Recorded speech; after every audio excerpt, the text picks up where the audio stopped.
Record here. All right. Hello. Hello. Hello, some fan. Hello, friends. Welcome to. Oh, so we have a bunch of names, or I have a bunch of names that I came up with, or we came up with, Oh yeah, we can talk for about this that. podcast. We can workshop some of them. I feel like, by the time we should get around to uploading these soon. I edited one of them recently. By the Hmm. time we do that, we should probably have a name. Yeah, need a So, name because we could also just like edit in the intro with the name. I mean that's true, but that's kind of boring. So the first name we came up with is the name I'm leaning towards, or like I have a particular affinity towards, is the gaming podcast for people who hate gaming podcasts. That's one. That's your modest I mouse. came up with Right? I came up with a couple today. Let me see if I can find them. Uh, I lost them. Oh, we have Thirsty Games. The Thirsty Games. It's like the Hungry Games, but the Hunger Games, but with thirst. Thirsty games. Yeah, Thirsty yeah, games. All right, all right. yeah. We have Gamesters Paradise, which is kind of lame. I This think is I think it's funny, but I think people may yeah, it interpret is that funny, as but us it's being also trying to be cool. yeah, it's a little cringe. We have Swimfan and Regal's lukewarm game take emporium, or Swimfan and Regal's local game store.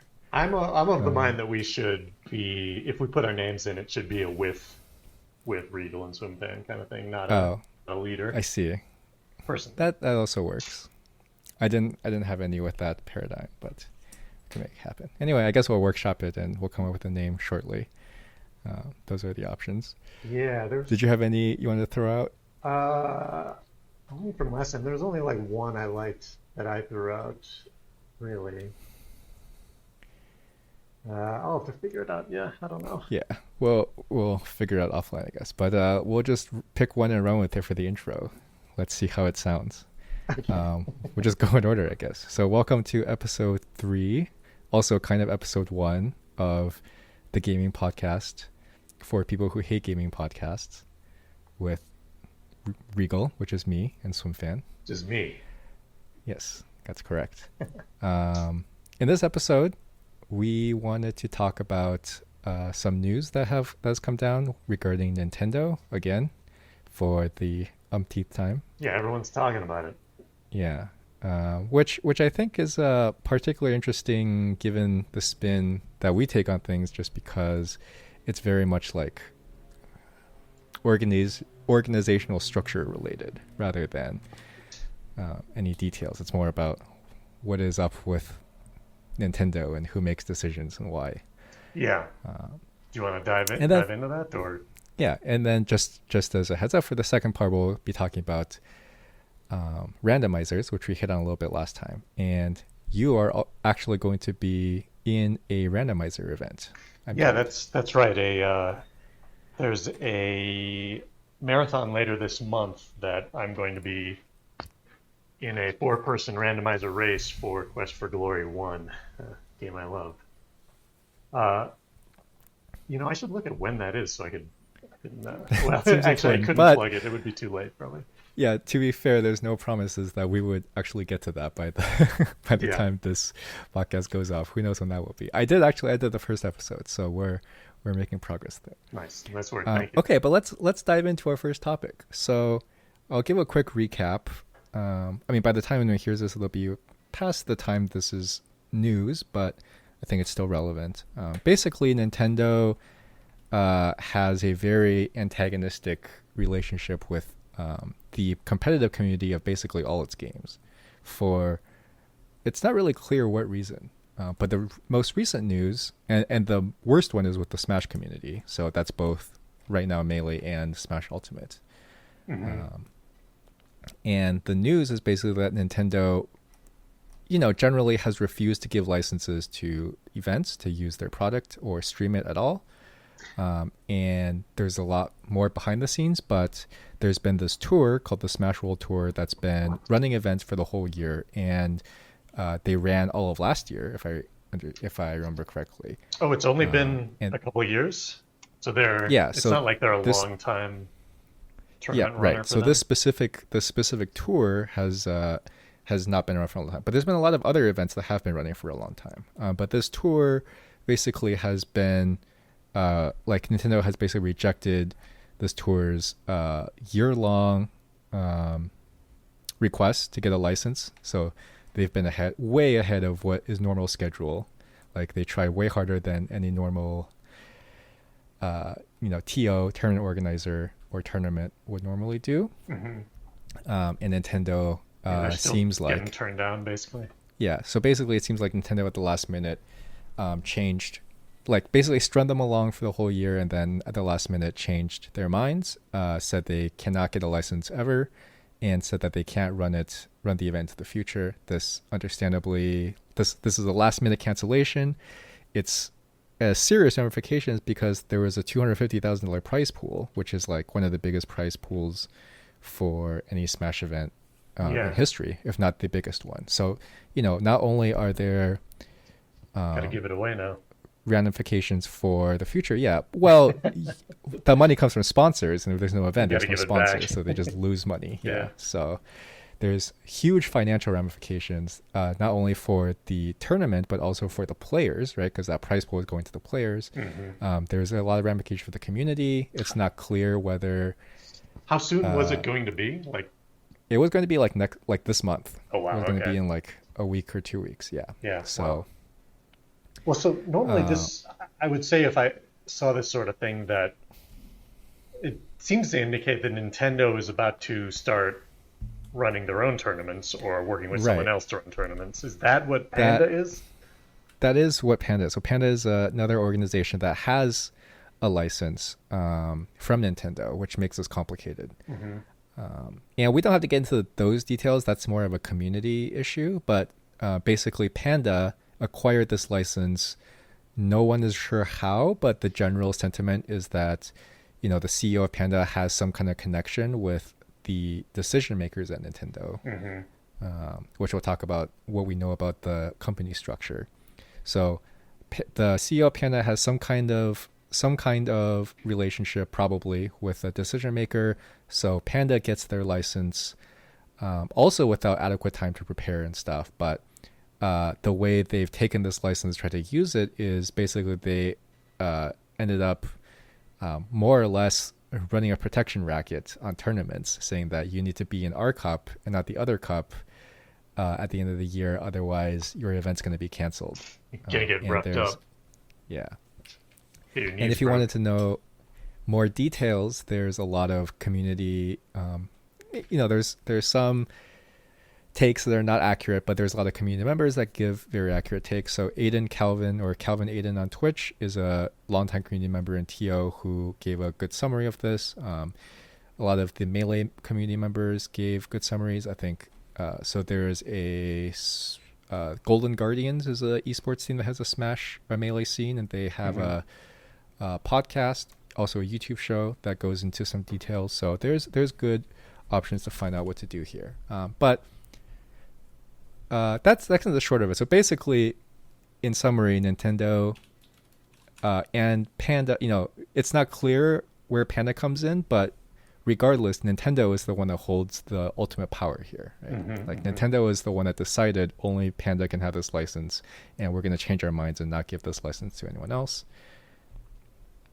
So Nintendo made the decision to basically cancel this tournament and say that you can't run into the future, which is in line with what they've done in the past. So Nintendo is known to be very antagonistic towards not only the Smash but also the Splatoon and Pokemon communities. They are very, very against any use, or especially they're against mods. So in the past, during COVID, they canceled a lot of online tournaments because they used a mod that allowed people to play Smash online. Really? Which they are. So they crack down on stuff like that? Yes, very, very hard. For any good reason? Not that I know of, but we can talk about what some of the reasons might be, and what the most generous interpretation of them might be, and fundamentally, like, what are the good reasons why such a policy might come to exist, and how you can enforce it in a less bad way without destructive less destructive way, exactly. Yeah, that's not. Yeah, I guess that's not. I'm not totally surprised to hear that from Nintendo. Like they've always been, of any of the big hardware makers, the most precious about their brand and making sure everything fits Right. their guidelines. Especially since they're based in Japan and we're just kind of an offshoot in America. Right. Right. Is this all in the U.S.? Is that all it is referring to, or are there European tournaments or Asian Yeah. tournaments? So I know that for the Smash World Tour, people qualified from places outside the U.S. So I know a Japanese player, as far as I know, did qualify from what I assume must be Japanese tournaments. And I know Japan has tournaments for Smash Ultimate, Hmm. for example, majors that even Westerners fly to and stuff. So I know that exists. I don't know exactly the details of what that is, but my understanding is that this is a well. The other thing about Nintendo, especially with these kind of things, is that there's zero communication at all.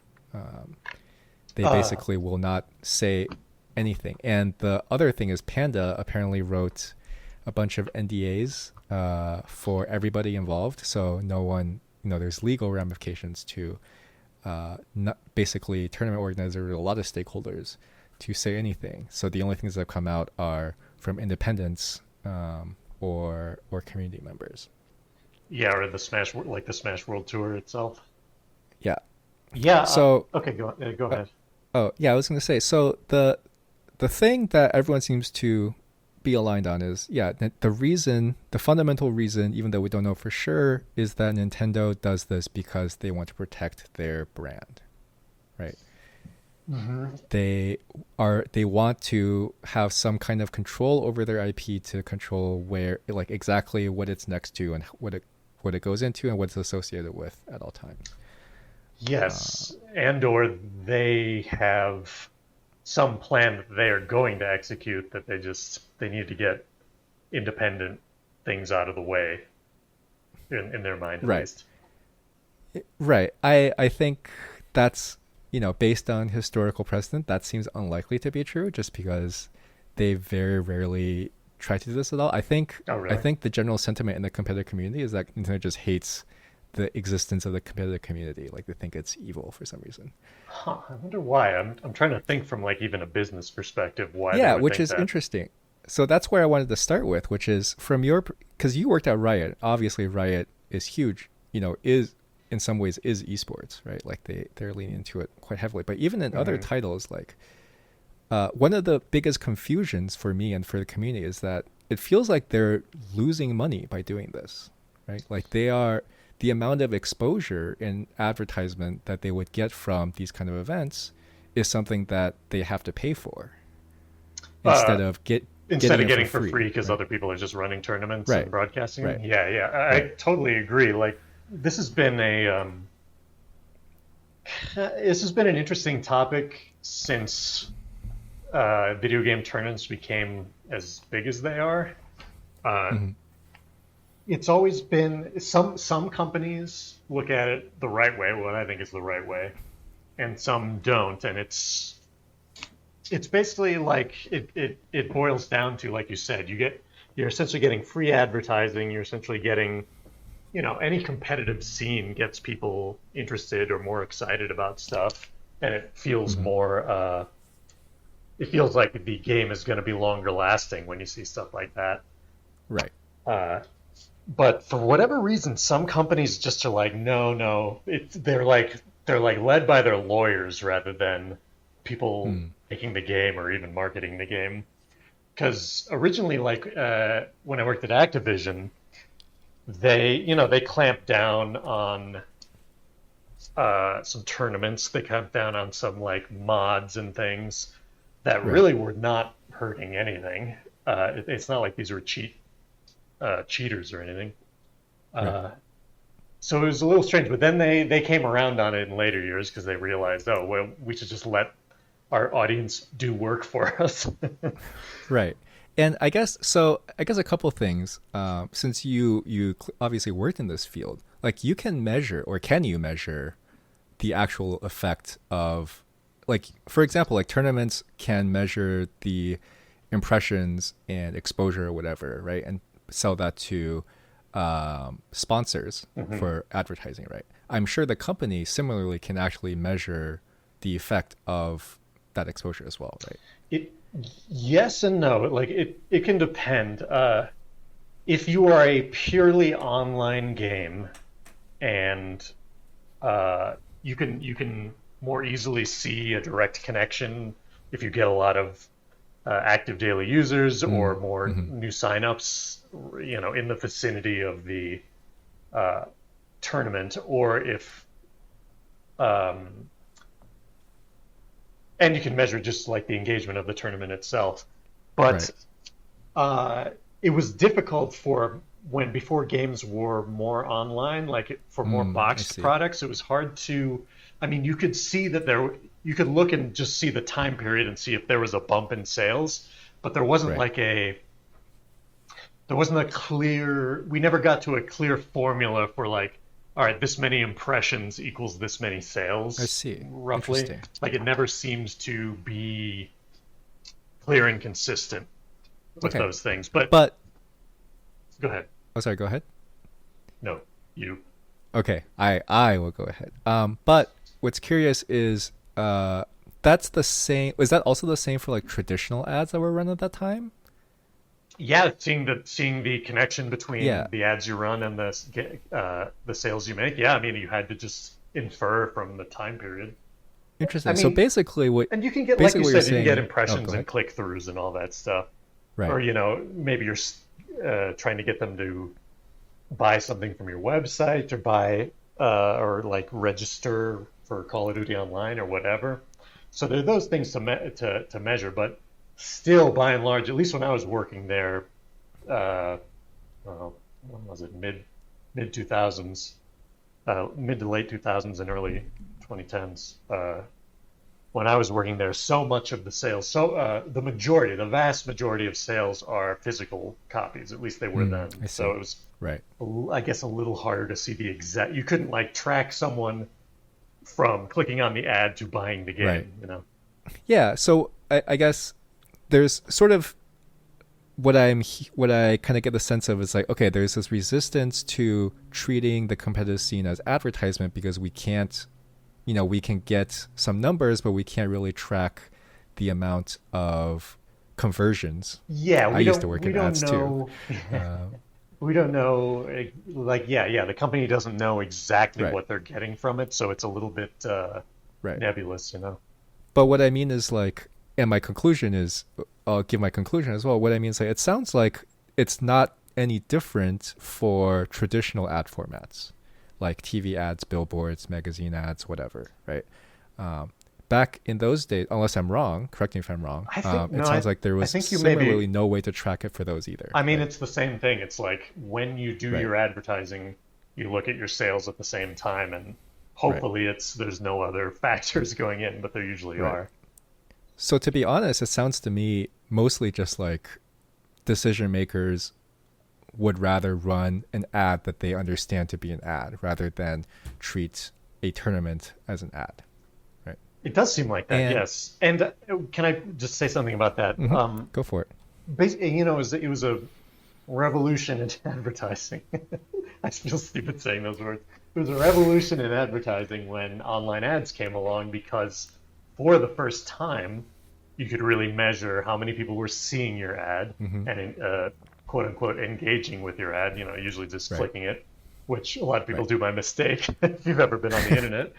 But Yeah, yeah, so it was a totally new world of selling ads to different organizations essentially that yeah, was a lot more number that totally makes based. sense.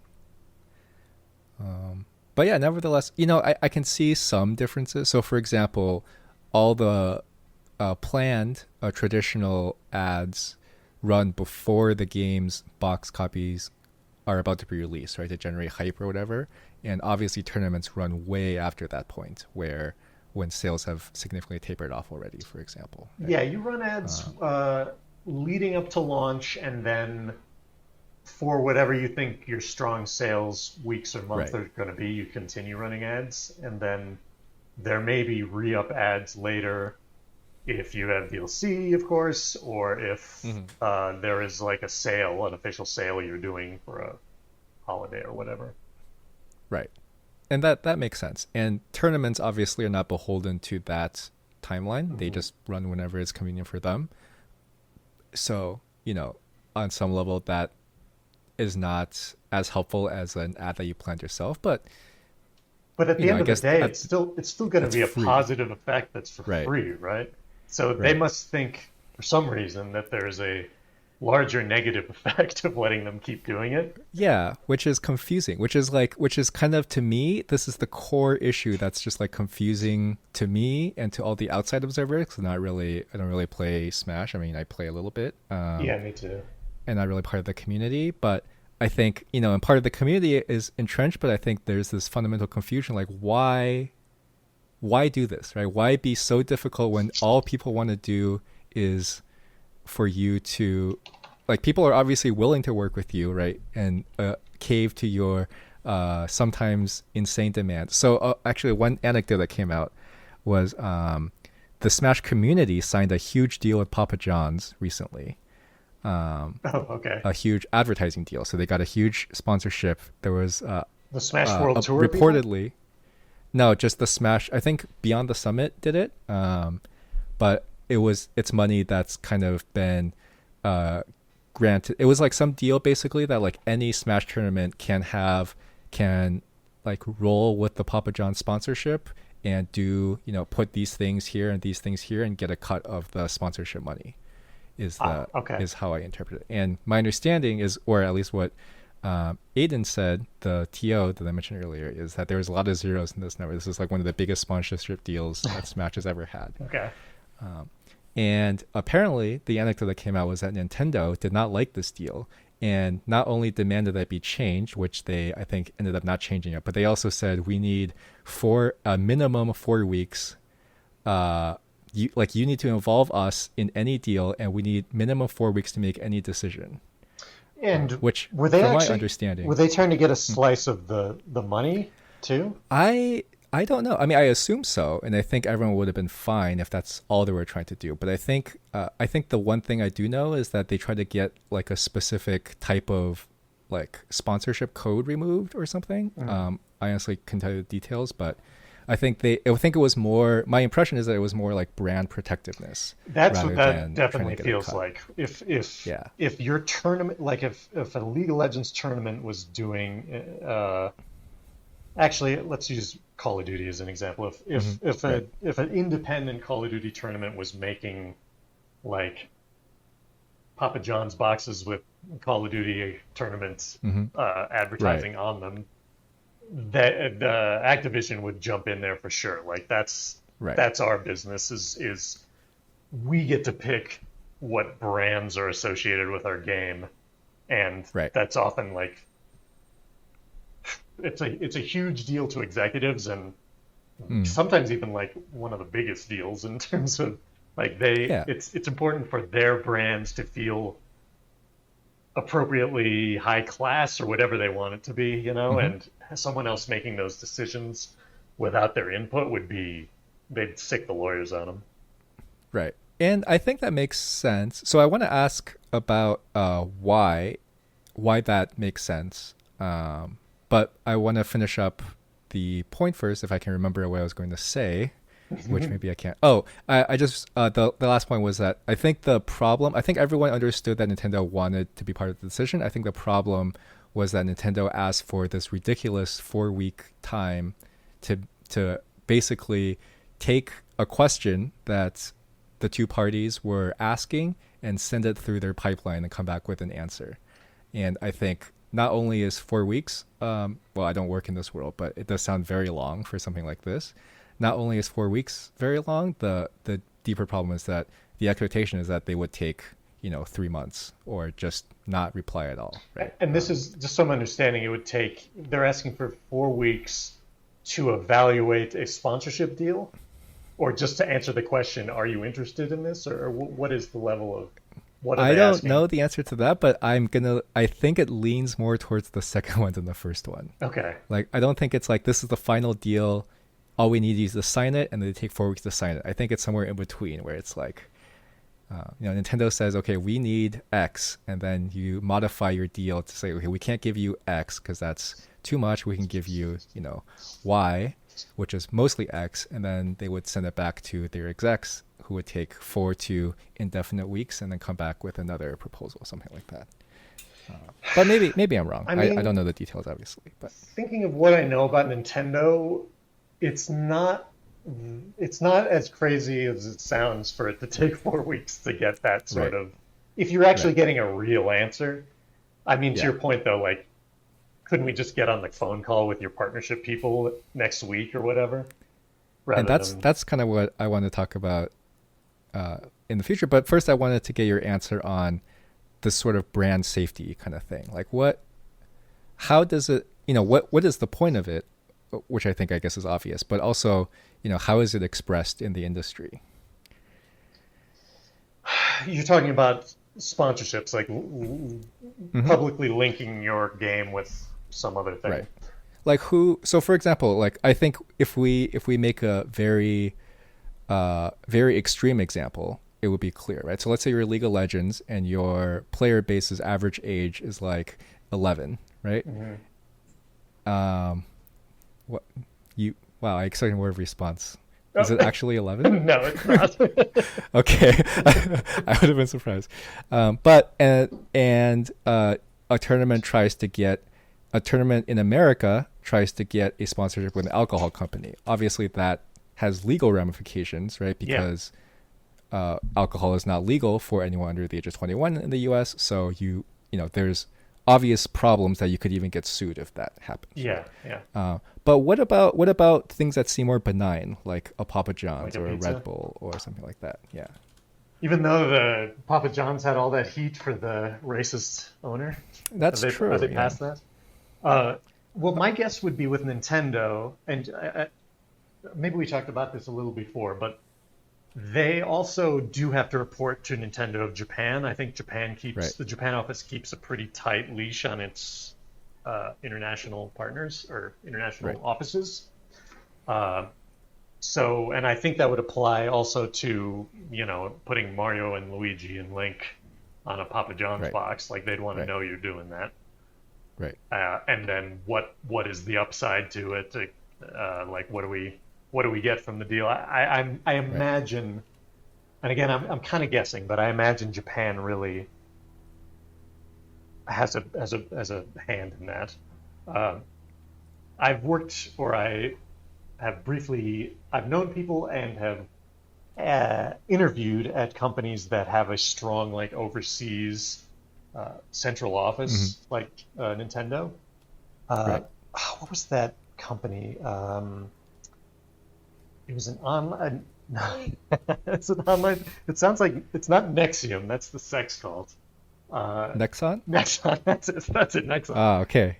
I believe they answer to Korea and basically everything, every single thing they do, down to the marketing for the what the website looks like, what TV ads we're running, et cetera, they have to approve. So there is a slowness to what they can actually accomplish in the American office because they always got to get things approved, essentially. And I wonder if Nintendo has that same issue. So my understanding is yes. And funnily enough, I never interviewed, but I applied to a bunch of jobs at Nexon. Oh, yeah. Back when I was looking for, we could have crossed paths. I guess they were hiring a lot at some point. But yeah, so what people have basically said is that the people in the community deal with this sort of like esports team at Nintendo of America. And this team is at the very, very bottom of the hierarchy. They are beholden to the Nintendo of America board, and the Nintendo of America board is beholden to the Nintendo of Japan board. That sounds. The general. That sounds right. Do they do? I think I asked this before, but does Nintendo do any official tournament stuff? Yeah, they do once every very long period of time, basically. So not like a consistent yearly thing. No. Not that I know of anyway. I know they have done like they did one official tournament with like items, which is kind of weird. Items? What do you mean? Yeah, so in Smash you Oh, like with the items on, I tournament see. format, yeah, the tournament format is like no items and a set of legal stages and stuff. And Nintendo, I know at least Boring. once, I'm pretty sure that was an official Nintendo tournament. They ran like basically a casual format Yeah, tournament, which is fine, which is in line, but it's a little strange, but it is what it is. it's for the audience. Yeah. Hey man, I always Um, play items on because I yeah, suck. I mean, as a casual, that's kind of where the fun is, right? Yeah, But yeah. uh, But yeah, it has uh, huge variance. So. yeah.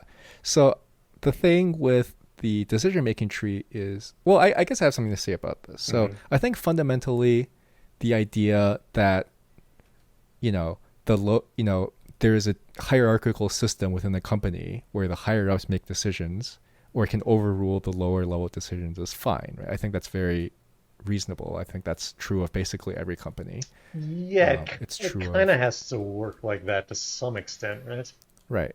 And I think the reason is that no matter what, and I say this as a rank and file employee, like no matter how highly we think of ourselves, we don't, like, over time rank and file employees don't make better decisions than execs, assuming that both parties are equally competent, right? Like Yeah, I think there's some all people are missing context that the execs might have too. right, exactly. And obviously there's a ton of examples of execs, like in this case I believe execs just being totally out of touch, right, and not Yeah. really understanding the context at all and not listening to it and not caring about it. But I think overall, if you assume if you compare an equally competent exec to an equally competent employee, a rank and file employee, like I don't see any reason why the rank and file employee makes a better decision than the exec. In theory, the exec's job is to gather all the information and make the best decision, while the rank and file employees are mired in the specific detail of the one thing they're working on. Right, and they may provide context to Right. others, to the managers or whatever, that from their specialization, but they Yeah. don't necessarily see the whole big picture. Right.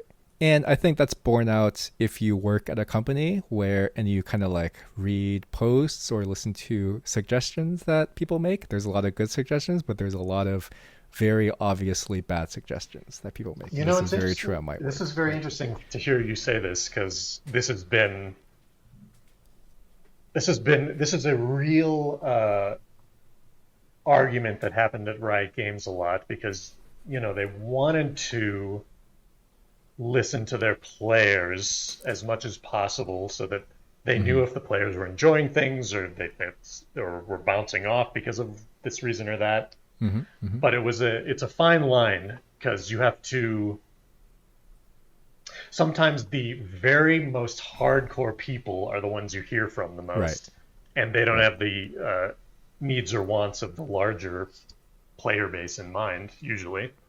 Which of course they don't, because that's they want Right. the highest level play. But Right. the company has to make decisions that sometimes will run counter to that because of that, and Right. it can look from the outside like, hey, why didn't you listen to your community? Right. So it can be a hard one, and I think also on top of that there is. I mean, do you know the example of who is it? Henry Ford doing focus groups about automobiles? I'm not that old. Yeah, you weren't there in the 1910s. I Uh, was not. I was not yet around the 1910s. actually, No, I I have don't know no. the When story does the actually. car? When did cars start? 1900s. That sounds about right. Yeah. So basically, the people who worked for him wanted to do like tests where they Mm-hmm. asked what uh, people wanted in transportation in general, and it's like if I had asked people what they wanted, they'd just say a faster horse. They don't know Yeah. they didn't know what a car is, so they can't even. We're the one coming up with it. They don't. The audience isn't going to just off the top of your head Yeah. give you the new item. So I have I think I actually put this in our future topics, and I want to talk about like the role. How do you listen to your community? But I think one of the things that really clarify what I think here is Mark Rosewater Morrow the lead designer of Magic, has this concept of, or he uses this analogy for this situation, which is that the designer in this case, right, the game designer or the engineer or whatever, is the doctor, and the feedback, the people that give feedback, in this case the players, are the patient, right? And both are important, both are very important, but they have different roles. The role of the patient is to tell the doctor how they feel, not to tell the doctor how to treat what the doctor says they have, right? So, and I think with that kind of paradigm, the most important thing to listen to in your community is like, are they like kind of the feelings they get, for lack of a better word, when they're in a certain situation. So if they say, wow, this is really frustrating, and a lot of people say that, but they also say, you need to remove this and remove that. Right. You don't listen to the second part, but you do listen to the first part, right? Like, you need to understand that, yes, they are humans that have conscious brains, and they understand that they feel frustrated, right? And there's good reasons why, and maybe that can be fixed. At the same time, we need to figure out how to fix that with our domain knowledge and with all these other contexts in mind, and not necessarily, basically not listen too much to the suggestions. Yeah, right? I think that metaphor makes a lot of sense. Because you don't, the player doesn't necessarily know what they want. They just know how they're feeling and what's wrong with their experience, I guess. Right. And another thing on top of that is knowing who to listen to.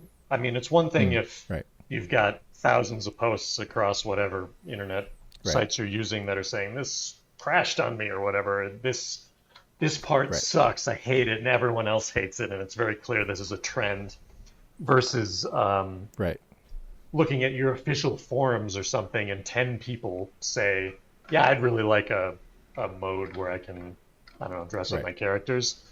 And it was interesting at Riot Games, like there was a difficulty among particularly the rank and file, but also some executives, where if they see one comment or two comments about something, they say, "Oh, we got to fix this. Like this is the community saying this needs fixing." Right. And finding ways to, have a better sample size, or use basically choose players in your community that are like well known, who are known to care about the game and understand it, to like get their feedback, when they're like, especially when they're trusted by the player base as well. Right. Yeah, I agree with both those points. If I was to design the system, I would basically take those as the two pillars. So one would be, there's I think the problem sometimes is that there's sort of 2 or 3 communities, right? Like, I guess there's 3. So one is the super active, I guess in tech we call it power user community, right? These are kind of the dedicated players. You can probably rank these by hours in the week or whatever. But this is the community of people that put a lot of time, effort in the game, and like you said, can sometimes miss the forest for the trees, right? Because they're hyper focused on the specific thing. And then there's a second community, which is all the players who don't fall in that category, play for whatever their own reason is, who may represent a much larger slice of the revenue or whatever. And there's probably a third group that's like non-players, like players that barely play but have a lot of comments, right? Maybe are active on social media, who talk a lot of the game despite not playing, or maybe the media itself. And I think it is the paradigm I would lean towards is something like, okay, so from the first community who are hyper active, you guys are already active, but we know you're focusing on a couple things, but we want to build a strong relationship with like certain members, like, the Smash community, the Smash tournament organizing community, for example, suggested a format for this problem where it's like, okay, let's just vote on a commissioner for a tour and Nintendo, these, with a board, and like Nintendo can know that the community trusts these people. We voted for them. They will we'll pick people that are easy to work with, et cetera, Mm-hmm. and they'll kind of represent this community, right? But from the other group, the thing that's I think it's important to not listen too much to any one opinion, like you said, because, and I think this is an important thing to remember on the internet in general, it's that like people just say shit, man. Like people are not putting a lot of effort into what they say. So you might see something that sounds extreme, and and if you talk to that person in person and really got at what they were saying, like they might not even remember they said it, right? It might seem like they care a ton about this topic, but they actually don't. They're, that's just how they communicate. Or Yeah, that's or how they just they're came, used to communicating. or they just came off a really frustrating match, for Right, example, like right. and came to Mm-hmm. complain, and then they, like Exactly. you said, But they may totally forget about it the next day. right, exactly. And I know, and I'm sure you know people like this in real life too, right? That talk like this, that, they might send you a really angry text and you're like, whoa, shit, dude, are you okay? And then the next day they didn't forget. So I think that's an important thing to remember. So the way I would want to treat that group is in aggregate, right? Like Yeah, find a way to I want your sample size to get be big a if you can. sample, right? Find a way to make polls, find a way to, so like RuneScape does this thing where they like have votes for features in the game, or like feature priorities. They And if you want to, you can just go in the game and click on this thing, and you can vote for stuff that you care about. I think something like that is the best way to deal with that group. And as for the media, I have no idea. I mean, Well, those. this reminds me of so something a lot of marketing departments do is let's see, how do you call it? Audience grouping. It's so that you can target specific Right. groups of people, who have different, Mm-hmm. who have basically similar play styles and Mm-hmm. amount that Magic they calls play. this psychographics. Yeah, psychographics is more like it is that, but it is more like what motivates me to play kind of question. Oh, sure. Right. I And see. then there's also just the quantitative side of it where, like, Okay. all right, we can pick, let's say, this is not a real example, but let's say we're going to say our core audience that's the biggest, that plays the most, but doesn't ever get to a certain level and never pays more than Right. this, et cetera, et cetera. Right. This group is basically like this, and then we can ask them, all right, where do you get like game news? Like, what do you think of this particular Mm-hmm. thing? And then we can look at Right. it by segment, right? So, we may have 5 segments of players where we're like, overall, this, the experts want this or these features, like you said, and these guys want something completely different. So now it's Right. sort of up to us to decide what is the best value for the community and for us. Right. And for the dev. Yeah, and I guess the thing for me as an outsider, even asking what features you would want, may to me is like maybe even the wrong way to go about it sometimes, because again, I would try to basically get as much data that is true. Let me start over. Well, this is Scratch that sentence. Well, this is also the Yeah. doctor-patient thing too. Like, Right, exactly. you don't necessarily ask them what features they want. You ask Yes. them like what is missing from their experience or what they really like about the Right. experience, and it could be like, Right. oh, it's the social part for me. Like, so maybe Right, we should exactly. consider more social stuff to make it easier to group and to have guilds Right. and whatnot. And to do that, there's probably people who to write science studies might do better with this, but I think there's a lot of improvement that can be done in the way that you actually get those answers. Oh, Right? I'm sure. It's more like instead of asking, do you want there to be more social features, which I'm sure no one actually asks a question like that, but You'd I'm be sure you can surprised. ask a I think they question. would. I think Well, sometimes okay, they do. Yeah. I think they would, Not but when they don't it'd be listen like, to the research team and the research guy says you can't really ask this, and they're like, no, we gotta ask. yeah. Yeah, I'm sure anyone on a research team knows what I mean. Yes. But yeah, I think For sure. I think there's ways to get answers to your questions, and I think that research team I think is very important because, as a developer, you're very much stuck in your own little world, right? If you don't have outside input. Oh, for sure. Yeah, and you just hear from your coworkers or people you know, Yeah, and you sort of exactly. base your impression of what people think based on that. I want to. This is a kind of a tangent, but I'll try to make it quick. But I want to mention the something about internet comments, and you know how Hmm. internet comments can be range from helpful to I don't know that I found a harmful, helpful one, but yeah. maybe slightly helpful to Hmm. Hmm. just rage-filled anger and insults and Right. things like that. And I have never met a developer who is not affected negatively by that. Like they look at this is their baby that they made Hmm. Right. game, and when people talk about it, they can't help themselves but like just look around and what people are saying, and it can make some people insane. Like if they're not used to it, Yeah. it can make them insane. They think everything's wrong. They think they got to change all these things. Uh, and it's the more veteran developers that are like, hey, you got to take this with a grain of salt. Like there's a lot of reasons this isn't accurate and why people say shitty things.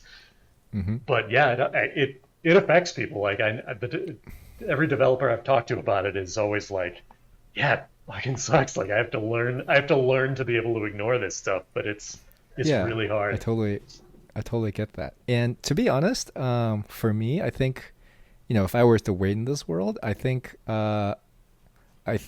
the company honestly should provide classes on this kind of stuff because this Yeah, I is agree with that. very similar. Like, for example, sports teams have really started picking up psychologists for a lot for this kind of thing in particular, right? Because players and coaches and other members of the team to some extent, but players especially are very susceptible to this because in their case, they're not only experiencing it for something they made, but they're experiencing like death threats to themselves and their families and stuff, right? And they live public Yeah, personas. and with athletes, I assume you can hear people, you can run into people or hear people in the Oh yeah, stands yep, saying, yep, "Hey, you suck." yeah, or on the streets, Yeah, So, and I do think that training for that is very important, but at the same time, I also think that research is very important to give to basically help people s- uh, get out of this thing where they're affected so much by a single voice, right?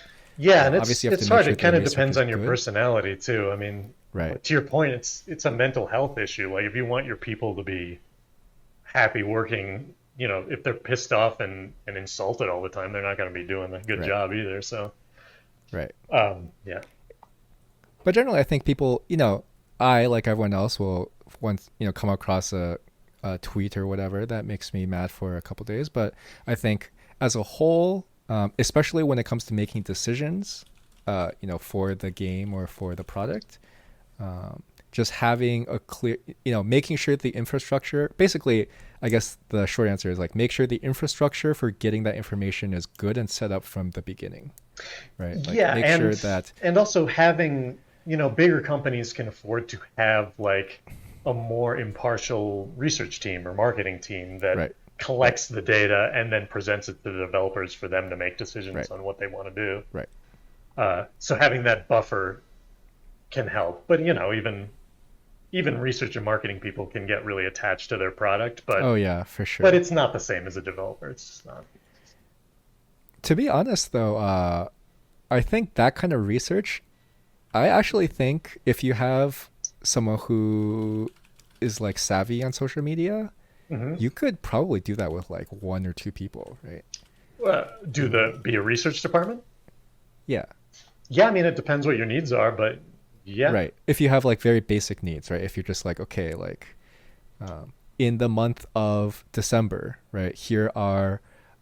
Here's the main feedback we got from a sample of X number of people on the internet, right? Like I think that is already very like compared to just reading individual comments, that's already so much more helpful. And yes, um, having like you said, having a system in place of like, all right, this right, is how we're going to do feedback. Ignore other things because this system right, is better. exactly. That's a good way to summarize what I And meant. I Yeah, mean, I think that. yeah, and with research people, you typically, I mean, sometimes you get a one size fits all person, jack of all trades, Right. but Yeah.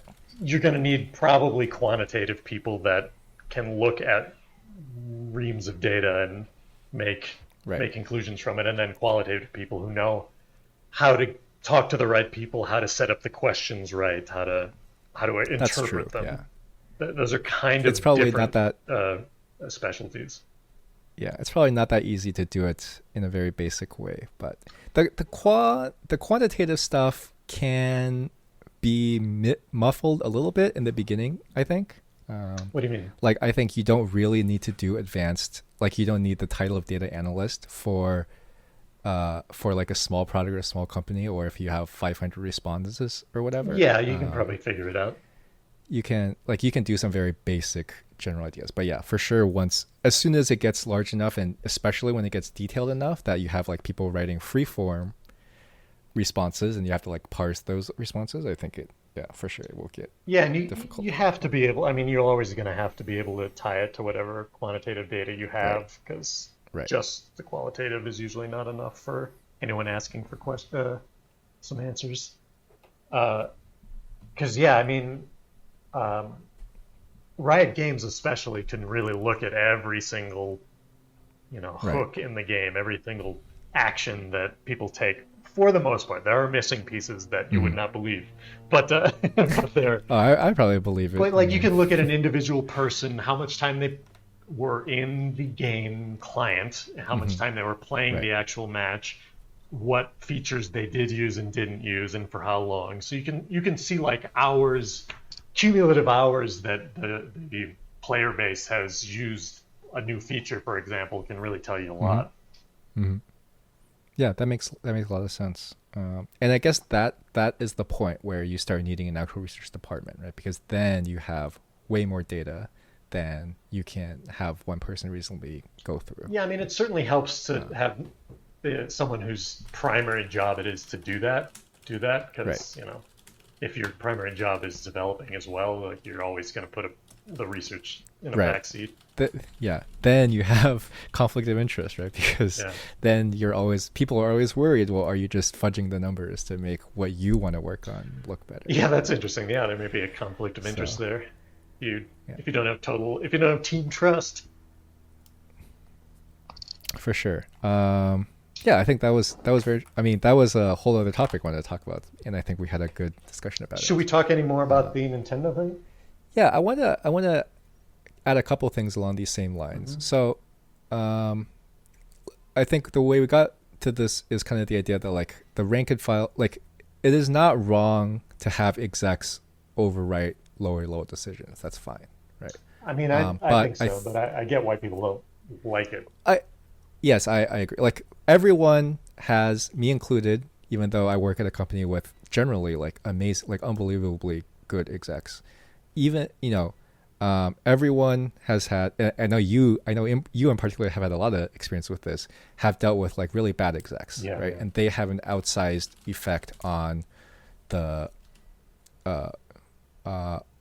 basically the negativity that they provide is magnified because of their position, right? Like, they are kind of difficult to work with and make bad decisions or whatever, but for some reason people like them, and they can kind of just ignore all the consequences and do whatever they want, and everyone dislikes them for that reason, right? Yeah, I mean, I wouldn't say necessarily exactly like everyone likes them. They just have to answer to them, basically, right? Right. So Bobby Kotick is an example I've brought up before. Oh, you're dropping names. Okay, I was gonna say he's not coming after me. Yeah, he was a fairly out of touch when it comes to games person, but he was also he wanted every game to be like marketed as a movie launch, basically. Which some games you can do that, but he was very much. It almost seemed like he wanted to run a movie studio, right? Because he didn't necessarily he didn't play the games. He just loved meeting celebrities and having friends that were famous and stuff like that. Right.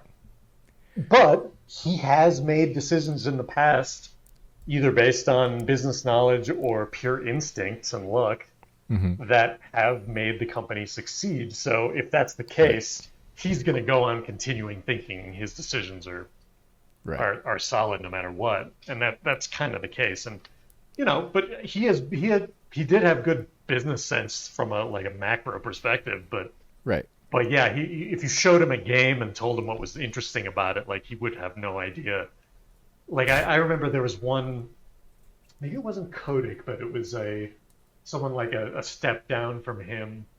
We were showing like the head of development a new build of the game, and we were, the devs were demoing it, actually holding the controller, Right.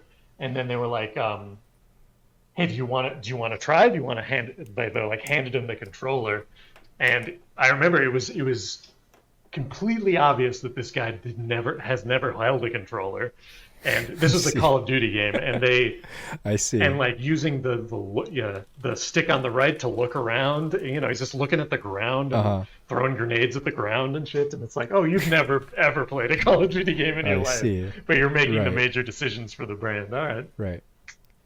And I think, yeah, that is kind of what, because that kind of thing gets publicized, I guess we're part of that now.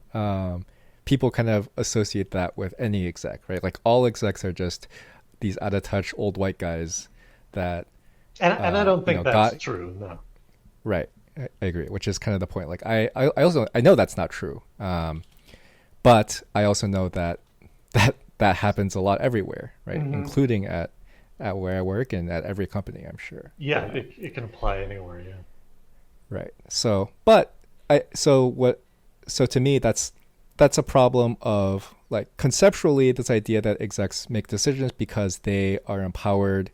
And I guess the other thing is like execs, in my opinion, also exist to prevent deadlocks, right? Like the point of having an executive in the first place is that when two sides don't agree, the executive makes a decision. Yeah, at the end of the day, they're just decision maker, ultimate decision maker. Right. If it goes all the way up the chain and there hasn't been like a decision made. Right. And in theory, they do this by being very in touch and not out of touch and listening to everyone's concerns and, wading into the context and then making what they think is the best decision. Right. In practice, obviously this doesn't work, but for me, I don't think this system conceptually is broken. Like I don't think we need to get rid of the idea of an exec and just vote as a company on every decision that has to be made, which I think Valve does something like that. You mean even like really small decisions go to Gabe? No, not go to Gabe. They get voted on. Like it's my understanding. A big company thing. Huh. Yeah. But I don't know the details. That's mostly just hearsay. There's quite a bit of that at Riot Games too. Like they let people make suggestions and give feedback. Like that's a real thing they do stick to. Even though at the end of the day, it's going to be the higher ups that are deciding. Like they do a lot of internal surveys about our features and stuff, or our features, their features. But yeah, they ask the people, and that is not the case at a place like Activision. Yeah, for sure. Which I think is good. I mean, I think this is fundamentally a system that works. It just needs to be implemented in a healthy way, which it sounds like Riot at least tries to implement in the healthiest way possible. Can I tell a couple of just interesting things I'm remembering from this conversation? Go for it. Well, and we may have to cut it out. Like here, mark this time. Okay. So you've heard of Call of Duty Black Ops, yeah? Yes. So it was a long time going through names for it. It's going to be Call of Duty, of course, but they're going to do a subtitle. And for a long time, it was down to Black Ops, Secret Wars, and... I see. One of these is more problematic than the others, but continue. So everyone was like, we probably shouldn't do but for somebody up there, I don't know who, but it was Bobby or whoever, somebody liked it because it was down to like it was down to like and Black Ops. It's just that's crazy to me that it went all the way there, and to me that it's just an obvious probably shouldn't say that. That's like out of touch not only with people or not only with your game but also with society. Right? That's like the how much does bread cost? Yeah, that's like a rich guy's, doesn't know what normal people are like. for a while, the head of just like fucking most out of touch rich guy talking about like the horses he owned and shit like that in meetings. I'm like, fuck you. Anyway, Yeah. so That sound, uh-huh. if you ask someone that hates capitalism, like why they hate capitalism, that's stuff like that is like Yeah, I mean pretty much that is a what it is, right? legitimate Yeah. problem. That is, Uh, yeah, for sure. and the other quick thing I'll say is I wasn't part of the team, but the DJ Hero 2 team. I don't know if you've heard of DJ Hero. This one is out of my league, It's I'm the afraid. spin-off of Guitar Hero where you get like a little. It's another I see. peripheral Okay. game where you get this like box with a turntable on it Uh-huh. and all Okay. these other like switches and things that Interesting. you sort of approximate DJing, but I in a see. fun, easy way. Um, Right. and they brought in they were presenting their box ideas, like the packaging Mm-hmm. mock-ups, like, hey, we have these three, we recommend this one. That's usually how it goes. It's like, here's a Mm-hmm. a Right. bunch of choices, and we think this is the good one, but here's the pros and cons of the others. And the story goes that he was like, nope, nope, no, no, no, no, no. And he took out a piece of paper and he drew two circles on it and two like lines on it, like little long rectangles on it, and wrote DJ Okay. Hero 2 on it. And was like, do this. And and it was called the eggs and bacon box art because it was two circles and two like bacon strips. And I'm like, all right, we'll do that, and that's what they did. I see. Actually, I should look Well, at the DJ Hero box. yeah, I wonder if that I mean, I guess it ended up that way. You know what? They made it a little more stylized, but it's just a I picture see. of the actual peripheral with the logo. Interesting. That when it comes to decision making, I feel like that is the worst way to make any decision, which coincidentally seems like how Nintendo makes decisions as well. Yeah, let's go back to that. Yeah. But basically, it based on people's impressions, obviously we don't really know what goes on in there, is that these decisions for the community are just made by out of touch board members, right? Who are overruled by even more out of touch board members in Japan. Well, there is that, but it also may be that, I mean, to our discussion earlier about how Nintendo doesn't really run ongoing tournaments of their own, it may simply Right. be that the core pillars, like the core things they want to focus on for their business doesn't include esports, like period. And Oh yeah, for sure. and that's just Yeah, it definitely doesn't. yeah. It definitely doesn't. But which And so I they're like think anything maybe, involving this, we should just shut down. Is basically I'm guessing they're right. saying. And I actually think it's pretty clear that is in fact the attitude, right? Okay. Like they think it's for some reason evil. And there are, so one thing I should probably mention for completeness is that it's theorized that one of the reasons they hate it so much, even though their hate for it predates this, is the whole sexual assault, sexual abuse scandal in the Smash community Oh, from I like 3 years did ago. not know about that. Oh, so well, it's not really a community thing, but they're at Smash events. There's some bad boys. It came out that there were multiple, basically there were multiple sexual abuse cases involving minors, obviously because Ooh. they're Smash events. Yeah. Um, Jesus.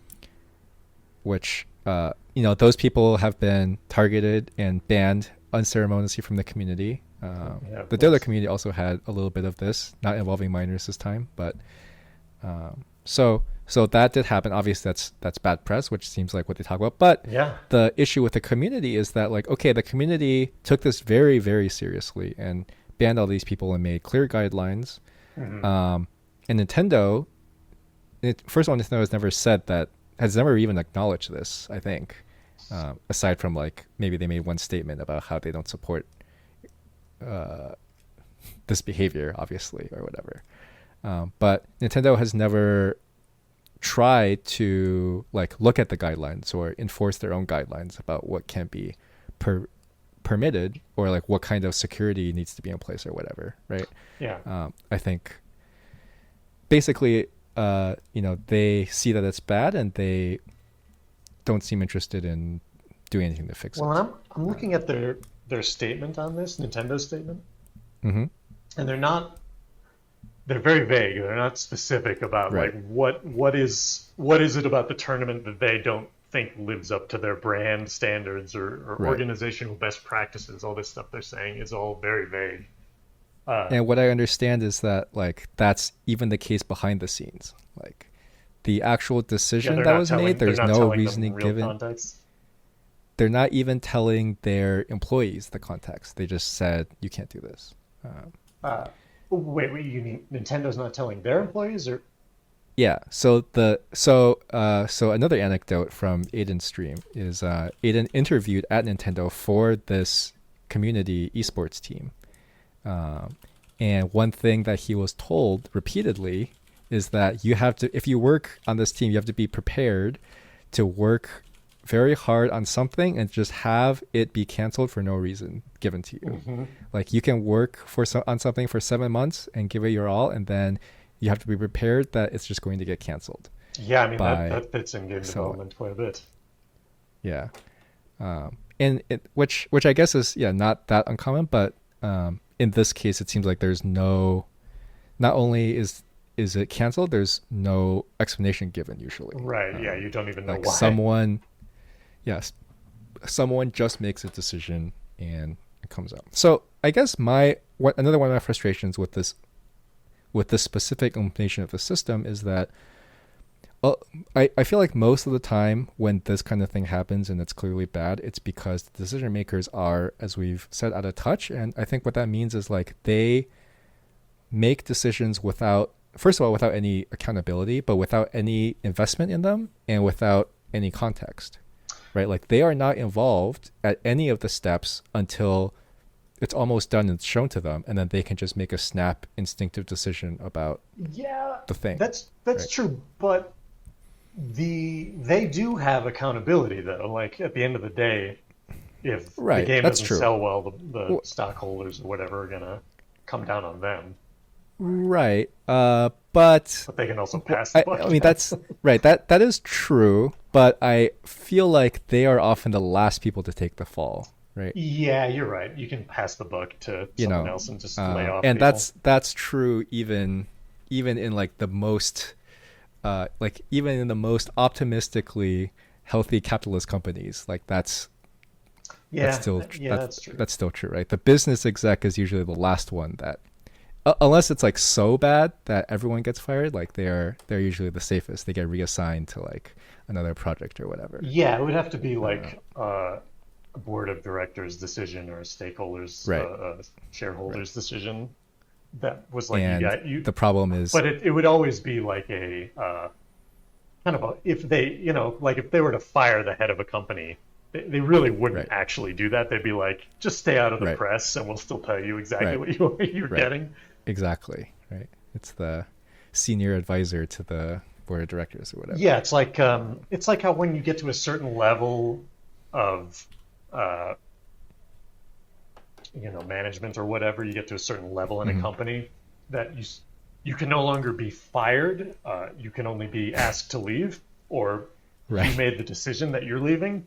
Like you get right, protected the higher up you get to be like, because I remember people getting fired for good reason, and in the right, press or what they were telling everybody is like, no, I decided to move on because of this and that. They lie. They lie right, about what happened, and right. that protection extends to more higher up people than it ever does to lower uh, people on the chain. Yeah, yeah, absolutely. Um, it takes, for someone to actually get fired, it takes like a cataclysmic event, like something like a lawsuit, right? Yeah, That lawsuits can do that that, you actually lose, for or like example. Which, actual police involvement in something. right? Yeah, exactly. Yeah, if you get arrested, I guess that makes if you get sent to prison, that makes the job easier for everyone. But I really think that like we talk about that like it's a foregone conclusion, but I really don't think it has to be that way. I Okay. mean, you can also improve it so that it's less that way, but at a fundamental level, I think the people that make the decisions need to be in the process as much as possible, right? Like if you're going to make a decision, you need to put in actual effort like if you're going to be in a position where you're paid a bunch of money and your job is to make a decision, you need to put in the effort to do that. I mean, Right. it's a tightrope because there is truth to the idea that if you're an executive and you have like multiple games that you're Right. reporting or accountable for, Right. uh, you just by definition have less time to get into the details of every single one. Right. So you're Which, figuring out yeah, what you have to that is fair. what the devs have to communicate to the right people the right things so that they have Hmm. the right contexts. But Hmm. yeah, Hmm. it can sort of vary what that amount is. And there's also the problem where obviously if you're too involved all the time, you're either micromanaging or you're getting you're getting too invested in one part of something, right? Exactly, and your And tunnel vision.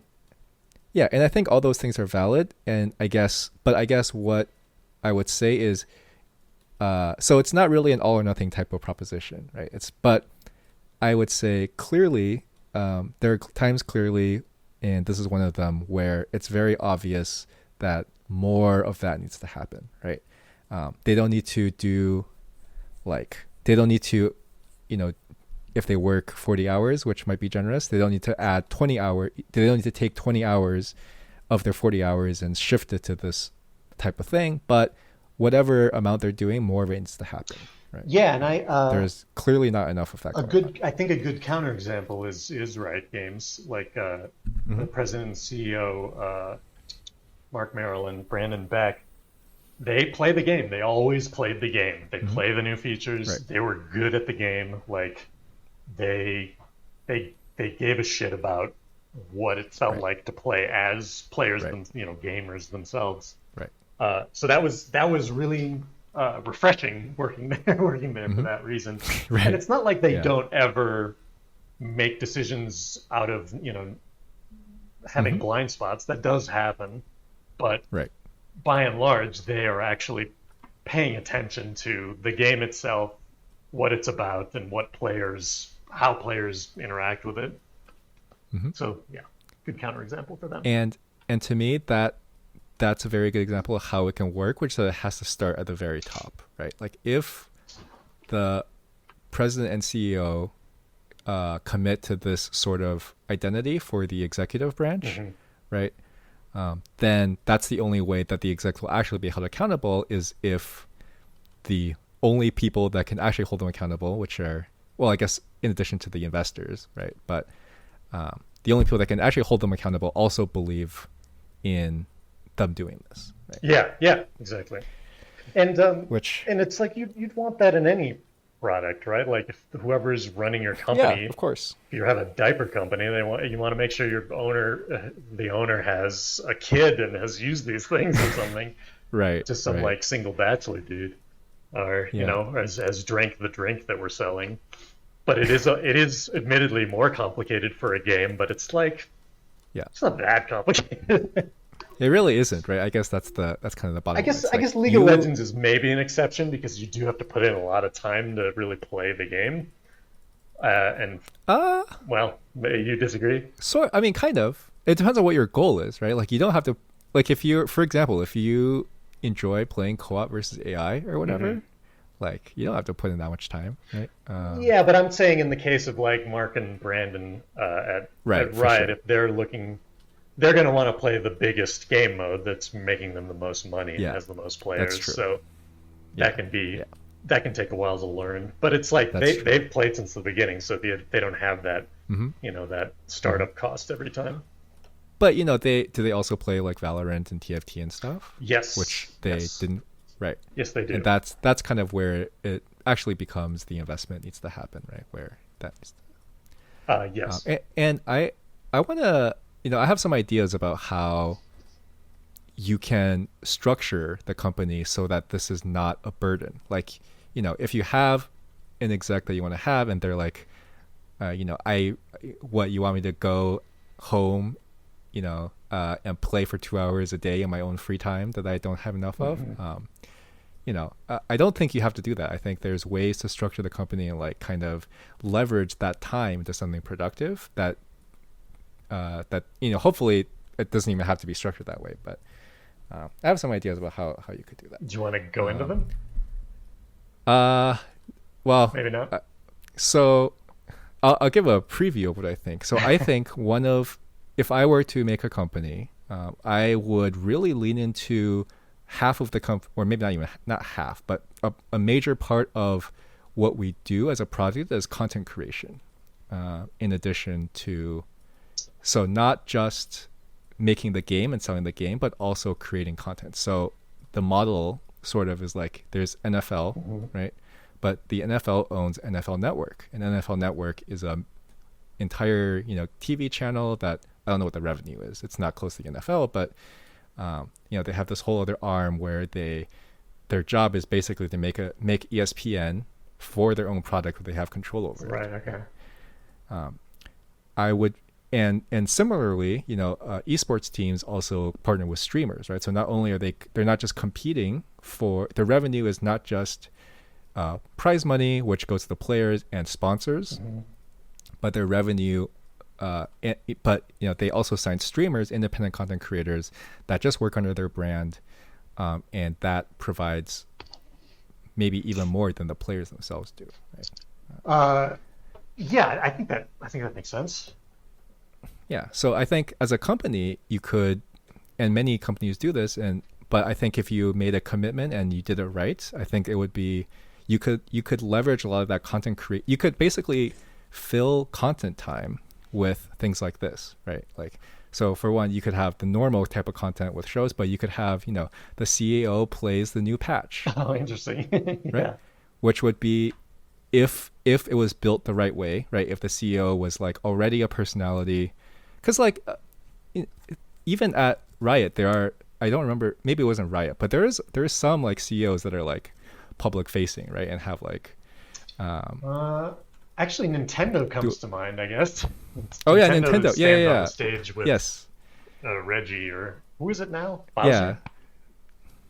Yeah. I think it is Bowser. Yeah, which is kind of fun. That's amazing. Yeah, but there was Reggie. There was Sakurai, the lead. Yeah, that's the Smash Brothers guy, right? The Kirby guy exactly. too. Mm-hmm. Yeah. So there's something like also Tekken and Konami. Konami CEO is also very public facing. Right? I wonder if that's more common in Japan? Yeah, maybe it is more common in Japan. But regardless, I think the model has been proven to work. Like you can have it doesn't even have to be the CEO or whatever, right? It can just be like someone that wants to do media, basically. Yeah, that's true. And I mean, I guess there's countless examples over here, like Apple and Steve Jobs and right. Bill Well, Gates, Apple, Bill Gates and I do Microsoft. not like that guy. That's for sure. You don't like Steve Jobs is fine. He wasn't. I do. wasn't Steve Jobs great. is okay. Yeah. The new guy. Who's the new guy? Tim Cook. Oh, Timmy Cook. Yeah. Yeah. Oh wait, I shouldn't. Wait, I just eliminated one of the 6 big tech companies. Well, maybe you know what? Maybe I didn't, just because. Maybe you do work for that. Yeah, company. I might. Yeah, I might. Yeah. Who could say? Anyway, I think that's but I think there can be stuff like that. Even if it's not internally, you can build in a structure where you sort of, in a productive way, get the execs to do that. Another thing is like and I think you mentioned Riot does this. It's like an internal, almost like a lecture or whatever, right? Mm-hmm. Like you could have, okay, well today, instead of the all hands or the town hall, we're just going to have the exec try this thing and give their first impressions. That's interesting. With the idea being like it gives the other people confidence that their execs are actually doing this, or what? Yeah, I think that's part of it. And also the other thing is just like you kind of force you hopefully create. Oh, it's structured. Hopefully it's like a fun environment. Them do that too. Yeah, hopefully it's like fun and helpful and like enjoyable, but you're basically forcing decision makers to get involved with the process. Yeah, whether or not it's company public or not, I think having structure to like, all right, we got to show them this, and they have to like play this part and give their impressions. Yeah. Again, and to me that's, and most companies, including like Activision and Riot and those, they tend to try to find and pick spokespeople, essentially, that are Right. good on camera or good online to be the main faces. Although that evolves, with Riot, for example, that evolved a lot. Like it became, Yeah. usually like the development lead on a feature would be I shown mean, unless Mark they. Miller used to post on Reddit, right? Like he Yeah. had a very infamous Reddit post, if I remember Oh, I don't know. correctly. I don't know which one you're referring to. I think it started with "Love Me Some Reggie," if I recall. About Um, Nintendo? no, about something. Reggie is TSM's owner, Oh, okay. CEO, No, I don't remember that. and there was some. I think it was Mark Merrill. It might have been someone else, but It could very well be. I mean, they were in the weeds on that stuff. I think if you just Google "Love Me Some Reggie," Regi, Okay. I'm sure it'll come up. Yeah, that's probably not healthy. Like I think you can't post on Twitter and you can't post on Reddit, but you can create. You basically it's like a marketing content, right? It's like very structured, clearly planned out. It's like propaganda Yeah. almost, right? Oh, wait, what is? And What that is? like the kind of like if you're going to be a public facing CEO, like you cannot be Elon Musk. No, no, I no, mean, he not is good. there public facing now. Yeah, he is, but what I mean is like I think well, I guess there's no reason you can't. I mean, if you want to do that, that's fine. But the for Seems like he to doesn't have know the what the fuck he's productive, doing, so. well, uh, but for me, like my idea to get the productive use out of it, you want to be sort of, you want to have, or like it's enough to just have the structured content. Like you don't have to be a public personality, right? You just have to show up on camera and you can follow a script if you want. Mhm. But Yeah, but I mean, it does make a big difference how well you do on camera too. Like if that's you're true. Yeah, that's for sure. completely just robotic or whatever, it can be Yeah. distracting. Uh, That's a good point, actually. like I guess under this I paradigm. would point to some trade shows like E3 stage shows. Mm-hmm. A Mm-hmm. lot of the Yep. people they get to present are real bad at it.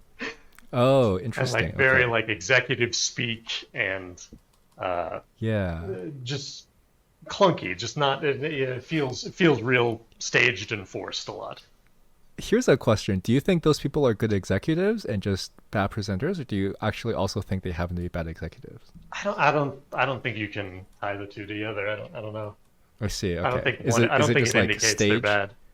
Because the thing is like, well, I can see I can see that's true, Yeah, but a it lot of people don't agree on how to talk about the thing they make, right, and some things you can, essentially prove out that hey, if we talk about it like this, it does better, and some things you can't, and sometimes right, executives specifically want to present the game the way they think it should be presented, and so they'll go out there and right. say whatever talking points they have, but hopefully they're on the same page as whoever their marketing That people are. makes that makes sense. I guess I was just alarmed by the idea that it's like full of executive speak, right? Which to me can also reflect sort of how they see internally. But I guess that's not necessarily true. Um, Yeah, like many people have a very different public I persona, should right?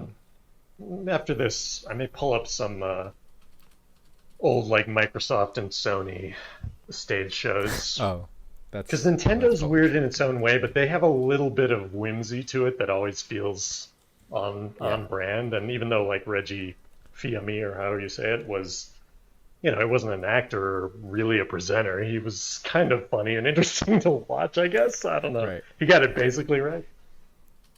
That almost feels like a generational gap where it's like a certain generation believes that like the sort of professionalism is the only right way to do things. Yeah, that like there's a way to present that is sort of agreed upon Yeah, as like the Toastmasters yeah. It's like the standard. suit and tie kind of. Yeah, exactly. Yeah. Which yeah. So I guess it would actually be important under this, if you were going to force execs to sort of be personable or force execs to do content or some of them that you also, in the hiring process, you pick people that are good at that. Yeah, I mean, if your company's big enough, you can afford to hire people that are like Yeah. solid at that, and That's true. Or in the case of trying to remember a specific, but I know they uh, if you have like community members with followings, you can sort of do your marketing Hmm. through them quite a Yeah, bit. Like exactly. provide them with, hey, this a preview of what's coming up, and here's all the things we want to say about it, and we hope you say that out of too, but we can't make you, so here you go. Hmm.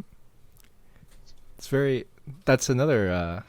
That's another thing that I think companies should leverage more, which is where the media idea came from. Partially, And is that like there's so many community members that want to do stuff. Well, assuming assuming your game is big, which most games are not, but assuming this exists, there's it's so I feel like there's so much opportunity to kind of leverage the community yeah, I that mean, already wants to do this content to do it officially. yeah, I mean, game companies are getting better at it, but I feel like we still Hmm. haven't seen the final form of it. Uh, Yeah. and you also have to realize or be aware of if you get an influencer, as they say, a streamer or whatever, Oh boy. a Okay. streamer who has a following of a lot of players of your game, uh, and like a good reputation, if you can give them information or access that gives them a way to honestly, in their voice, unforced or what's the word I'm looking for? Naturally. Yeah, I mean, you want them to be natural about it. You don't want it to feel like I can't say the word, I can't say a certain word, or I Oh, have to say the whole I brand see. name or some fake shit like that. Because there Okay. I are see. a I lot see. of those. I mean, there's a ton of Yeah. deals. Some companies just pay the streamers and say, this is what you gotta market. You gotta Right. advertise this. You gotta stick to these Like you're talking points. reciting an ad, basically. Yeah, and it can be as as tangible as that. It can be as real as that. Like you read an Right. ad, or no, you fit in mention, 5 mentions of our Right. game during your stream, and you got to make it natural, or we won't hire you Right. again. That kind of thing. And see, the thing is, if you're doing, I think the nice thing about viewing it where the media portion is a revenue stream for your branch is that you don't. It's no longer an advertising cost, right? If you can set it up correctly, then the content creation side is a revenue stream. It's not an. It's not a. You're not paying someone to advertise for you. It's Um, it's Obviously, it's like earned. I guess they call it earned media, or it's like natural media or something. It's like your community right, talks about your game because they want to, and it's right, it's you can look at it as free advertising, essentially, like you said. exactly. And at the end of the day, that's what's what kind of I'm confused by and frustrated by sometimes, that like so many companies like Nintendo have such a antagonistic relationship with the community, in my opinion, for no reason. Like I don't. Yeah, I wish I I feel knew like the details of what, they're very secretive. They didn't really say like yeah, what is it about it? yeah, Is it the sexual harassment stuff that came up and they're just like right, we don't want to be associated with that in any way? Is it that most of the tournament people are adults and we want our brand to be about families and kids? I don't know. right. Could be And any of those. I don't think the people that anyone would be able to talk to at Nintendo knows, but I suspect maybe that the execs aren't. Execs are going off of instinct and like sort of tradition rather than even a hard policy. Yeah, it could very well be. I mean, they could just be in Yeah, the sort of running business and running marketing of the past right, and not really taking or right, or maybe they recognize that there's something there, but they're like they're not going to take any chances. They're going to wait and to see how exactly to do this successfully, I guess, before they do it. right, right. So who knows? I mean, but from my perspective, it's just a frustrating situation, right? Because again, I feel like there's no reason to have um, an antagonistic relationship with the community. Like I feel like that's obviously harmful, Yeah, I'm trying to and think of what you the might. upside is, or what they're really worried about because it does I seem mean, weird. like you said, the only real reason is that they want to protect their brand, right? Like Nintendo clearly It must be. cares very Yeah. much about what it puts their brand next to. But and that's clearly one of the pillars of the company. But I also think, and this is probably the last thing I'll say about this, since we're talking about it so long, is that I also think that these sort of like company values need to be re-examined once in a while. And I think it's not just that, if I say that, you can imagine that what'll happen is like, oh, we used to have company values and then we decided to scrap them to make more money. Which we need to be careful of doing that. Like, let's not incrementally make our game worse just to squeeze more money out of it. But I think in this case, you can sort of come up with three basic principles, right? Which is that, we are hopefully making a product that benefits our players, that our players like. We're hopefully making a product that we believe in, that artistically or creatively or whatever we believe in, and we're also doing something that also makes money. And in this case, if you both, so obviously the downside of doing this is like a lot of the time what will happen is you choose to benefit the players less and create a product you believe in less to make more money. Yeah, right? But I mean, this is in this. Go ahead. Yeah, but in this case, you're making less. You're losing money, and you're hurting your players because of your values, right? Your pillars. I mean, probably, but they can't necessarily prove that one way or the other. Yeah, well, I guess you can't. Right, I guess you can't prove it, but I think. In fact, I don't. I mean, I guess you can't prove it conclusively, but I think you can prove it. I think you can probably pull up a lot of data that would correlate with losing money, maybe. Oh, okay. Yeah, and I mean, maybe. And I feel like Nintendo is, like you said, they're very protective of their brand, and I think they're pretty litigious. Like they've gone after randomizers and shit that is not causing them any harm. Which is curious. There's a linked. Nintendo owns Zelda, obviously, right? Why has the link to the past randomizer been allowed to continue? I don't know. I think it's because they don't make any money off of it. I think if there's no selling of anything. PM. What? But so a couple of things. So the thing about mods, Nintendo hates mods. It's been made very clear. They shut down. There's a Brawl mod called Project M or Project Plus. Oh yeah, I've used that. Hate. They don't let Nintendo hear that. Oh, actually, you told me about it, I think. Well, probably, yeah. They hate it. They shut it down all the time. They refuse to allow it to be mentioned, even. And there's Slippy, which is the mod that allows Melee to be played online. They also hate that. They don't allow that to happen at all. They basically C&D'd tournaments. They C&D'd the tournament over the pandemic because they were using this mod. Yeah, that's weird. Yeah, right? Like I have a friend who's like who's like into Japanese culture, and like he kind of understands there's this perspective that like the developer should, like, mods are evil and the developer is allowed to make whatever choices they want, like they are the sole authority of the product. Yeah, I mean, it is their game. Like I get that point of right. view. I mean, so legally, obviously, that's true, right? But I think practically, there's little reason. Yeah, like what? Yeah, like we keep saying, like what exactly is the downside? Like you're more people play the game because of this. More people will buy the game. Not that, I mean, okay, so you're not going to make much money because they're going to buy aftermarket because you stop making the game. But maybe they're worried about all the personalities involved. That, if one or two guys has a heated gamer moment and a parent sees it, it affects their Nintendo brand. I don't know. I'm just that seems so extreme, though, right? But anyway, that's just what I mean, which is like sometimes your values lead to conclusions that are so illogical that you clearly should change them, right? Not only are they illogical, but they're also losing or not even making, or like you're foregoing, at minimum, you're foregoing chances to make more money, right? If you want to. Yeah, it probably hurts you in the long run. It almost certainly does. So who knows? Yeah. Oh, there's actually one more. I forgot I had this other thing.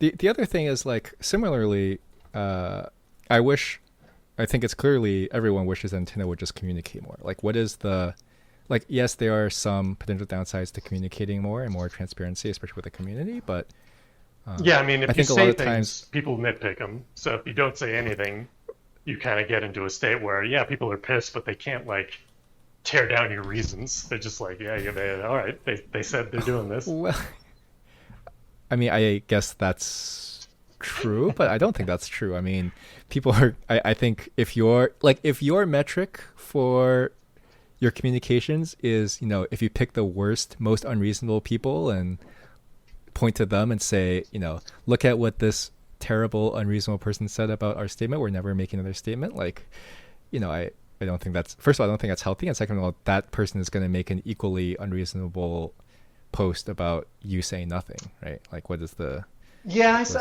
I see difference? that. I see that. I guess the point I'm trying to make is that it is easier to, you don't have to walk back anything if you don't, if you don't That's say true. much. Yeah. You don't have to be accountable for anything if you don't say it, right? So it's like, it's a And, safe and move always. If it's all, but it's also, kind of a dick move because it's like, we're yeah, just giving you the PR sheet and that's it. yeah. Which, it is, legally, that is the safest option, right? That I understand that. Yeah. But um, I feel like if you, generally speaking, if the people you're talking to are like, generally I believe people are reasonable, right? Like, yes, if you read Reddit and Twitter, that's not the Yeah, case. I don't But agree with that. But go on. really, okay, well, we can talk. That's something but anyway, I think if you sort of talk to people that are not, and you don't base it on like the posts on Reddit and Twitter and other social media, like I think you have a very different perspective of what, quote unquote, the average person Yeah, believes that and I'd agree thinks and with. how reasonable they are. I don't know. Maybe I've You been know, poisoned by marketing a lot, but oh yeah, for sure. Like there's if you deal with but that kind you of thing, see like I'm you sure it's, see how you can change people's minds in ways that are out of their oh yeah, control. if you work in PR, It, yeah, it, that it just is is also the true. case. I mean, nobody wants to believe that marketing works, but marketing works. Oh, I believe that marketing Yeah. works. So this is a total tangent, but one of there's this TED talk called "Are We in Control of Our Own Decisions" by Dan Hmm. Ariely, Oh, that sounds interesting. which is it's very similar to what you just said, which is like this idea that there's a ton of influence that you can have on people based on instincts, and that was like I watched that like very early into college, and that really changed. That like shifted my whole perspective. Because before that, this is a far tangent now, Hmm. but before that, I was super like reason. I believed in like reason and logic. Above all. Could overcome anything. It's just like, yeah, I was like, I don't know what the right word is, like a pseudo intellectual. You know what I mean? Like the people, like Anne, is it Anne Rand? Yeah, Ayn Rand. Yeah, Anne Rand. Oh, Ayn Rand. I Yes, think. Ayn Whatever. Rand type of. I never read any of the books, but like that's the kind of personality I had, Hmm. and sort of seeing that video and like understanding that like, your brain is not that like your brain is not that powerful. You need to understand that like all these things kind of influences on what you think are your own decisions and what um Yeah. and like how smart you are. You think you are basically, right? Like you don't actually have that much control. Like there's so many influences that you can still overcome, but you're not nearly as in control as you think you are. Yes, we tend to greatly overestimate like how Greatly much we're in overestimate, right? control Yeah. and how much we But affected a decision. But similarly, once you understand that you are grossly overrating it and you get back to normally rating it, Hmm. then I think you unlock a lot more different things in life too, right? Because like another one of my favorite books is called Factfulness by Hans Okay. Rosling, which is a pretty far tangent. But basically, the fundamental idea is that like there's all these instincts in life that we have to overcome, right? Like one of them is like the straight line instinct. Like if you see a trend go in a line, you draw the rest of the line in your mind, and you're like, oh my god, Hmm. the population grew, 1 billion people over X amount of years. It's going to keep growing, and we're all going to die from Yeah, it's going to overpopulation. continue at that rate or higher. And that's kind of an instinct that once you recognize it, you can kind of based on evidence, understand that I feel this way. I feel scared because of this instinct that I have, not because of the actual thing that's going to happen, right? Yes. And I mean, we don't have to get into like cognitive biases and stuff like that, but Right. Yeah, I also don't know how we got here. But, yeah. What were we talking about? Oh, anyway, yeah. So communications, No, communications with your community. Uh-huh. Right? So I think one of the things that also happened here is that like the team that is in charge of this in Nintendo had no decision-making power, right? Like the team that Nintendo of everyone was America or working the with. esports team specifically? Yeah, the esports team had no decision-making power. Seems like it, yeah. Right.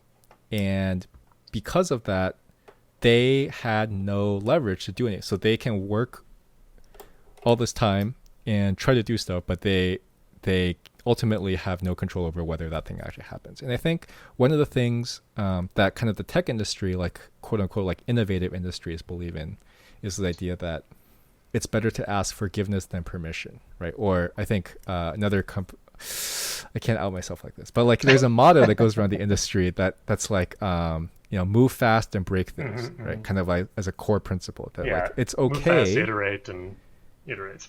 Yeah, exactly. Right. It's okay to, if you believe that something is a good idea, it's okay to make some mistakes as long as you fix them later. Right? And it's okay to try crazy things even if you don't know it'll work, because at the very least you'll learn something, hopefully.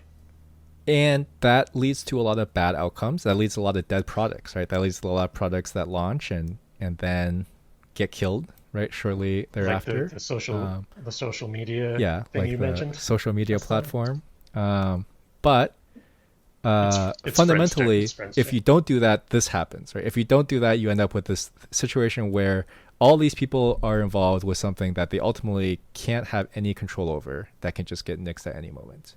And I think that's much worse than the alternative. Like, I think generally you should be more afraid. You should be way less afraid to fail than you currently are, and way more afraid of all the other things that come with not doing anything. Yeah, I mean, that applies to life, right? I would say. Yeah.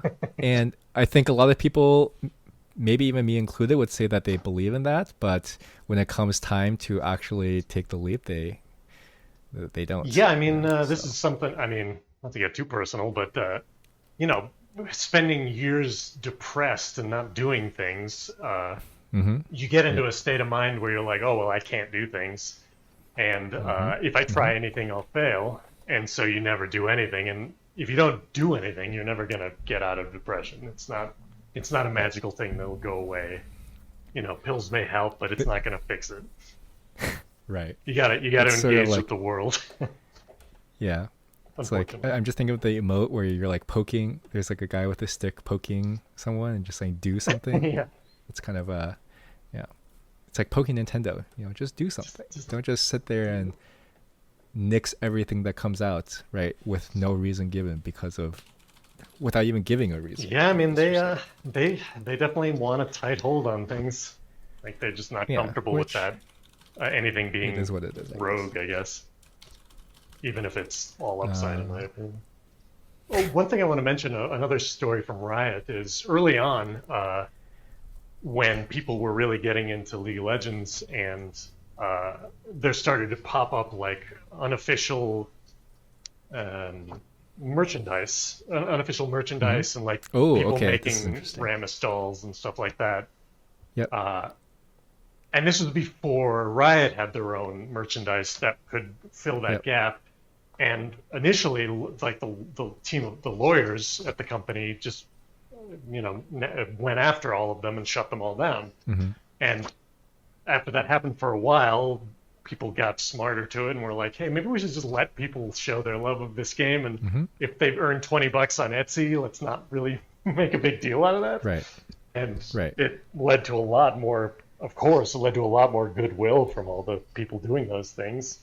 And if you were really like selling a Rammus doll when Riot was also selling a Rammus doll, and you were doing it at like a large quantity, they'll come after you for that. But they want to make sure people can express their love of the game without being shit on for reasons Okay, understood. that's super interesting. So I want to know who first decided to go after all those people, and then who decided, or how is it decided that you should stop doing that? I don't know I don't know the exact details to be honest. I would, Okay, my unfortunate. I would. understanding is it was a, uh, it was the lawyer, the team of lawyers, the legal team, that one of their roles at any job is to like search the Uh name of huh. the Right, right. is to search the name of the product and see if anyone's trying to sell it or make money off of it and shut them down. And so I think they were just Ah, following interesting. that Okay, that long agreed upon legal thing. And I think right. after it got talked about on Reddit or whatever, uh, I would say probably a number of people brought it up. I would be surprised if Mark and Brandon didn't see it and think, man, maybe we should do this differently. Yeah, that's really. I mean, that sounds like a case of a. That sounds like exactly like a case of an exec using their power for good, right? Yeah. Yeah, and I Um, think which my guess is they got a lot of feedback from other just regular right, people yeah, at Riot that were like, "Hey, this thing's going on. Like, why are we doing this? Like, this yeah. seems like it should be a good thing." So, So I actually brought up a very similar, for a different topic, but a very similar example, which may have actually changed recently. But Wizard of the Coast, who makes mhm. Magic, they suddenly made this. They suddenly made this new policy. This is like 8 years ago, about basically fake cards, right? That like Mhm. there would be punishment in your game store if people were caught using any fake cards. Just to Like play at your store.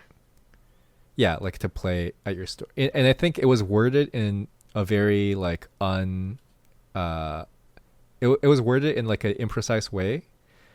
And then someone, I think what happened was someone asked a question to like an employee about like, okay, okay, I can't buy fake cards off eBay from, Chinese printers or whatever and use them. Okay. But but we do this thing where we like take a card that is worth Yeah, like a nothing, land and card. to practice a new deck, we write the name of a different card on it, right? So we basically pretend like we have this card without buying Yeah, it, which is a pretty right? common This is thing, I called think, among people who yeah, play it this is called a seriously. proxy. It's very common. It's like, is that allowed? And then the answer they got back was no, and this created this whole Well, firestorm. allowed in what context? Just playing casually in a store or in like an I don't. official So tournament? Because they do a lot of like store no, I specific think stuff. it was definitely not in an official tournament, obviously, but I think it was just playing at a store. So I So don't know it's that just like they want I to don't want shut it to down whenever they can see it, sort of thing. misspeak. Yeah, but I think so. But I think what happened there was like the person who responded just responded on their own by reading the policy. Like it was I don't think it was like a tech support person, but it was not like a decision maker. It was just Right. someone that was like, "Oh no, It was just like you can't nope, do that." and this is our policy, and It might yeah, have yeah, it might have even been on Twitter. Like maybe someone just tweeted at someone. They were like, "No, you can't do that." And then this created the whole firestorm, and then the company like was like, "No, we cannot, we cannot close game stores that are buying a ton of our product and hosting tournaments and selling a bunch of our product and giving us money just because people want to practice with cards they don't own by writing them." right, right. And also, how would we even police that? Yeah, I mean, I get it when you're doing a tournament. That it's like, Yeah, yeah, yeah. you should So own the yeah, card. That's part of the tournaments game. definitely can't be allowed. But anyway, let's call it for today. Okay. Thanks for listening to episode 3 of uh for this episode at least, the gaming podcast for people who hate gaming podcasts with Regal and Swimfan. We'll see you next time. See ya.